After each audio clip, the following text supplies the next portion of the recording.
So we are going to talk about this article today, that is wildfires in Europe. Basically, we are going to talk about what are wildfires and all, and why it is, it's increasing in Europe, like its scope is increasing in Europe. This article is talking about various countries in Europe where there are rising incidences of wildfires, like Spain and Portugal, Turkey, France, where the highest heat warming was given, and with temperatures above 40 degrees Celsius is witnessed. Then Greece, multiple evacuations due to wildfires happened. There were water dropping planes as a solution, and helicopters operating in Agala area in the southwest of Zakynthos. Then Britain, there is like continuous heat waves in Britain as well. Temperatures expected to hit 34 degrees Celsius.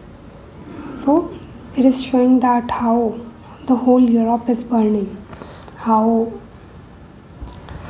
wildfires is the new challenge for Europe, not only just Europe but also other countries like Australia में हमने देखा था 2019 में wild fires आए थे which led to huge destruction. वहाँ की biodiversity ले लो या ओवरऑल इकोसिस्टम वाज अफेक्टेड. आपने देखा होगा दैट पांडा, अगर आपको पता है दैन पांडाज जो थे that suffered a lot due to that wild fires, और उनकी पॉपुलेशन बहुत ज़्यादा इम्पैक्ट हुई थी. Then also wild fires in the Amazon basin. So these are also other regions where wildfire is continuously increasing its pace. Okay. So first of all, we are going to talk about that how wildfires are, what are wildfires, how its pace is increasing and all. So first of all, we need to know that wildfires, अगर हम Europe में बात करें तो it has burnt approximately 2.2 lakh hectares of land since January 2025 से अब तक इतना land has been already burned. So just think that what is the level of its frequency, its intensity that with which it is continuously increasing. So, and also the number of incidents, wildfire incidents is also increasing, leading to thousands of people evacuating. ठीक है. First of all देखो, हमें इसमें reasons, what are the reasons हम जानेंगे wild fires के. लेकिन before that I mean reasons में ही देखो, रीजंस कोई भी बता सकता है, राइट. इसमें कोई बहुत बड़ी बात नहीं है. But there is one specific जो जोग्राफिकल रीजन है ना, जोग्राफिकल रीज़न ऑफ कि वाइल्ड फायर्स क्यों हो रही हैं, वो थोड़ा सा समझना कई लोगों के लिए डिफ़िकल्ट होता है. So we are going to talk, we are going to emphasize on that, right? Geographical aspect or geographical reason of wildfires. First of all, देखो ये जो जोन है ना, दिस 30 डिग्री टू 45 डिग्रीज में देखो ये काफ़ी हद तक यूरोप कवर हो रहा है आपका. स्पेन, पोर्टुगल, इटली और ये वाला पूरा रीजन कवर हो रहा है यूरोप का, राइट. तो यहाँ पे ही, और हमने अभी देखा था कि यही वाले जो एरियाज़ हैं यहाँ पे आ भी रहे, फ्रांस, ये स्पेन, पोर्टुगल, ग्रीस, ब्रिटेन हालांकि थोड़ा सा ऊपर है, बट ये वाला एरिया में ये सब कवर हो रहा है. तो इसलिए ये बहुत वल्नरेबल हो जाते हैं. अब देखो ये इस वाले बेल्ट में, that is 30 to 45 degree Celsius वाले बेल्ट में, यहाँ पे क्या है, ये बेल्ट होता है मेडिटेरेनियन रीजन वाला. ठीक है. अब मेडिटेरेनियन रीजन में क्या होता है, it is hot and dry summers. आपको पता होगा दैट मेडिटेरेनियन रीजन में विंटर्स में बारिश होती है, राइट. तो समर्स आर ड्राई, और समर्स ड्राई हैं तो क्या होगा, dry summers may lead to wild fires, right. And winters are mild due to winter or rainfall and all. So because of summers being dry, that may cause droughts. Dry vegetation is an important factor for wildfires, that acts as a fuel for wildfires. So that is one reason. Apart from that, आप देखोगे कि ये तो एक second, let me just rub it.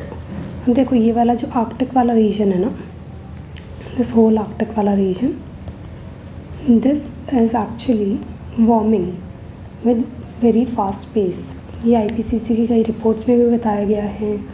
तो बहुत ज़्यादा तेज़ी से आर्कटिक की वार्मिंग हो रही है, और जब वार्मिंग होगी तो आपको पता है टेम्परेचर राइज़ करेगा। टेम्परेचर राइज में लीड टू वाइल्ड फायर्स। तो ये भी एक रीज़न है दैट आर्कटिक का तेज़ी से बढ़ना ड्यू टू क्लाइमेट चेंज। ठीक है, अब देखो कि एक और जो बहुत इम्पॉर्टेंट फैक्टर है वो है जेट स्ट्रीम्स।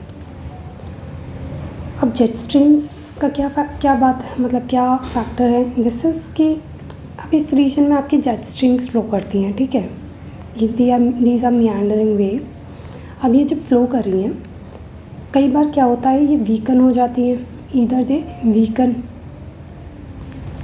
और what happens is they shift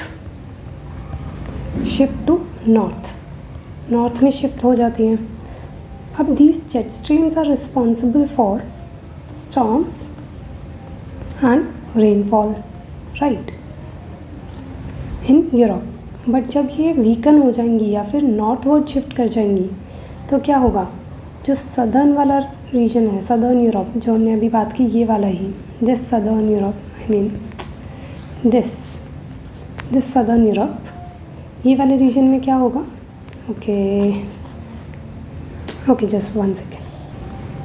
हाँ, तो इस वाले रीजन में आपका अब बारिश, क्योंकि ना ही स्टॉर्म्स आएंगे ना ही बारिश होगी, तो that will lead to what, prolong dry conditions prevail करेंगी, and that dry condition is the ground for wildfires। and this actually happened in 2022 summers में in Greece and Portugal में, यहाँ पे यही रीज़न रहा था दैट जो है वहाँ पे वाइल्ड फायर्स आए।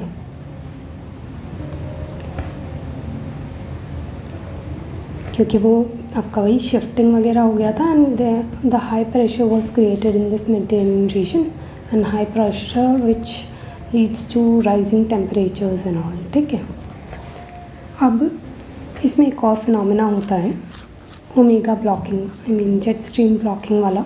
एक second, let me just rub it. So देखो, तो जब ये जेट स्ट्रीम्स ऐसे ऐसे करती हैं, ठीक है, ऐसे ऐसे जाती हैं ना, ऐसे ऐसे फ्लो करती हैं, मियांडर करती हैं। कई बार मियांडरिंग तेज़ हो जाती है, कई बार हमने बोला वीकन हो जाती है, और कई बार तेज़ भी हो जाती है। तो जब ये तेज़ होती है बहुत ज़्यादा, तो इट हैपन्स कि ये जो ये मियांडरिंग है ये कुछ इस तरीके से ओमेगा शेप का बनता है, राइट। और ये जो ओमेगा शेप बनता है, यहाँ पे क्या होता है, यहाँ पे आपका हाई प्रेशर क्रिएट होता है।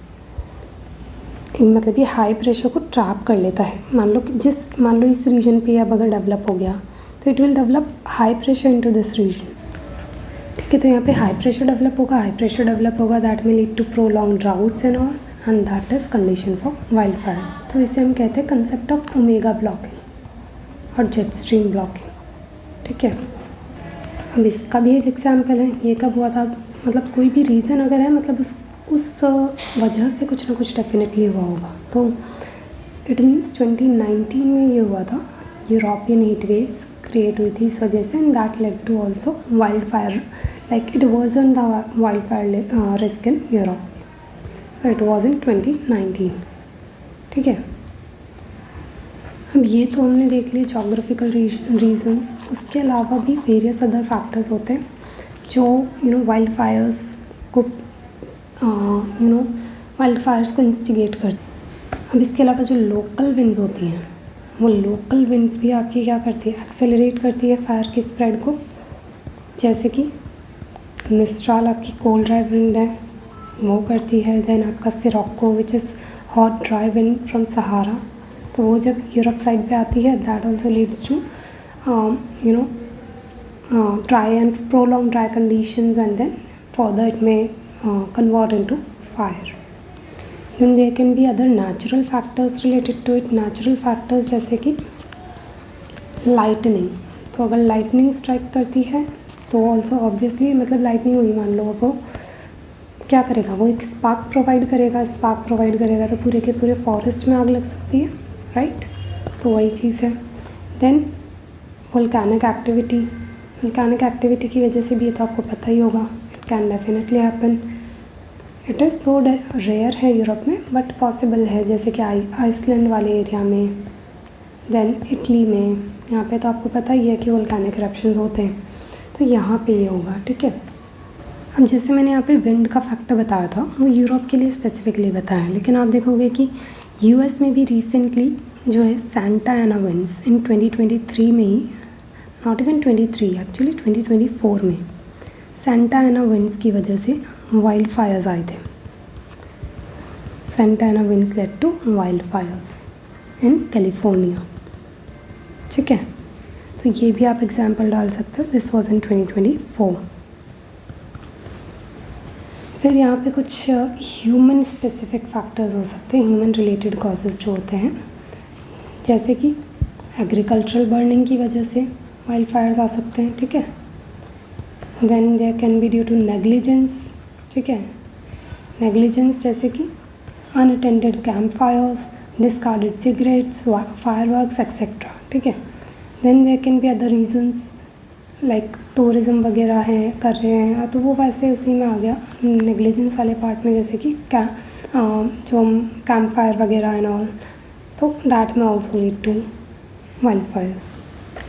देन अगर प्रोलॉन्ग ड्राउट्स हैं, ड्राउट्स किसी एरिया में क्रिएट होते हैं, देन द वेजिटेशन विल जो है वो अफेक्ट होगी, वेजिटेशन अफेक्ट होगी। अगर ग्राउंड बिल्कुल स्पेयर हो जाता है तो वो एक बहुत ही एक सूटेबल कंडीशन है फॉर वाइल्ड फायर्स, राइट। तो ये भी हो जाते हैं ह्यूमन रिलेटेड फैक्टर्स। अब हमने कॉजेज़ की बात कर ली, कॉजेज़ के अलावा व्हाट आर द इम्पैक्ट्स, मतलब इम्पैक्ट्स आप बहुत ही जनरली जानते भी हो। Impacts can be what, it can lead to threat to life as well as to property. चलो let me not write it, let's not just write it, I will just verbally speak it, ठीक है। अब life का threat, then you have property threat, थोड़ा बहुत लिख देते हैं। Then for instance heat waves in France, ठीक है, that did what, that brought severe droughts resulting into water crisis, तो ये इम्पैक्ट हुआ ना।